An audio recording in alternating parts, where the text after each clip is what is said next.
లంకా దహనం చేసిన తర్వాత ఎంతోమంది రాక్షసులను జయించిన తర్వాత కూడా హనుమంతుల వారు ఒక్క క్షణం ఆగిపోయారు. నేను కోపంతో లంకని కాల్చేశాను. సీతమ్మ వారికి ఏమైనా జరిగి ఉంటే అని ఒక్క క్షణం తనను తాను ప్రశ్నించుకున్నారు.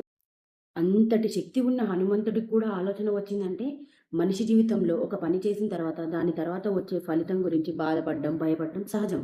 కానీ హనుమంతుల వారు అక్కడే ఆగిపోలేదు. ఈ తర్వాత ఏం చెయ్యాలి అని చెప్పి ముందుకు నడిచారు. మన జీవితంలో కూడా చాలా సార్లు మనం తప్పు చేశామేమో, మన వల్ల ఎవరైనా బాధపడ్డారేమో, ఇక మన జీవితం అయిపోయిందేమో అని చెప్పి చాలా సార్లు ఆగిపోతూ ఉంటాం. అలా ఆగిపోతే నువ్వక్కడే ఆగిపోతావు. హనుమంతుల వారు మనకు నేర్పించింది ఒక్కటే. నీ వల్ల ఏదైనా తప్పు జరిగిందా?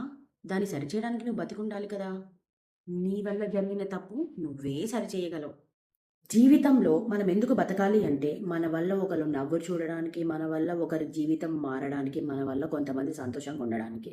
కొన్నిసార్లు మనం మన కోసం కాదు, మన వల్ల వెలుగు చూసే వాళ్ళ కోసం బతకాలనిపిస్తుంది. నువ్వు ఎంత బాధలో ఉన్నా కూడా గుర్తుపెట్టుకో. హనుమంతుడు లాంటి శక్తి నీలో కూడా ఉంది.